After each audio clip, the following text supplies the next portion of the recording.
पुढची बातमी ठाण्यातली आहे। खासदार नरेश म्हस्के यांच्या मुलाची उमेदवारी आता कापली गेलेली आहे। तिकीट कापलं गेलेलं आहे। नरेश म्हस्केंच्या मुलाला प्रभाग 19 मधनं तिकीट अपेक्षित होतं। मुलगा आशुतोष म्हस्के याला तिकीट मिळावं यासाठी म्हस्केंनी मोठी फिल्डिंग लावली होती असं समजतंय। मात्र म्हस्केंचे प्रयत्न अपयशी ठरलेत, अपुरे पडलेत असंच सध्या तरी म्हणावं लागेल। मनीष गांगुर्डे आपले ठाण्याचे प्रतिनिधी आहेत आपल्या सोबत सध्या। मनीष, म्हणजे एकीकडे वाटत होतं असं नरेश म्हस्के यांच्या मुलाला तिकीट मिळेल की काय, पण त्याचं तिकीट कापलं गेलंय असं समजतंय। काय नेमकं कारण आहे यामागचं आणि त्याबद्दलची काय अपडेट मिळतेय? नरेश म्हस्केंची प्रतिक्रिया समजू शकली आहे का? अद्याप तरी अजिंक्य खासदार नरेश म्हस्के यांनी कुठली प्रतिक्रिया दिली नाहीये।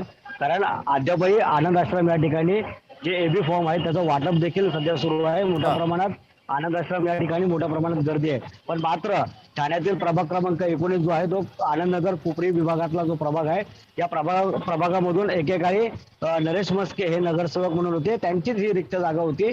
या रिक्त जागेवरती आशुतोष म्हस्के जो नरेश म्हस्केंचा मुलगा आहे त्याच्या नावाची मोठ्या प्रमाणात चर्चा होती। पण मात्र ही जागा भाजपाला देण्यात यावी अशी देखील चर्चा मित्रपक्षाकडून होती। आणि त्यामुळेच कुठेतरी आता आशुतोष म्हस्केंचा पत्ता जो आहे तो कट झालेला आहे। आणि त्यामुळेच कुठेतरी नरेश म्हस्केंनी ज्या पद्धतीने फिल्डिंग लावली होती त्या पद्धतीने कुठेतरी ते डावपेच कमी पडलेत का, हा प्रश्न आता उपस्थित राहतोय अजिंक्य। पण काय नेमकं कारण होतं यामागचं? हा प्रभाग भाजपला सोडला गेलाय का शिवसेनेकडनं? तसं काही आहे का काही वेगळं कारण आहे? दुसरा उमेदवार दिला गेलेला आहे शिवसेनेकडनं?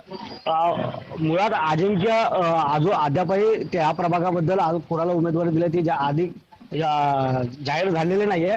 पण मात्र भाजपाने या संदर्भात मोठी फिल्डिंग लावली होती। कारण की त्याच प्रभागामध्ये जो जुना कार्यकर्ता होता त्याला कुठेतरी मारहाण झाली होती। शिंदेंनी उमेदवारी नाकारली आहे का थोडक्यात?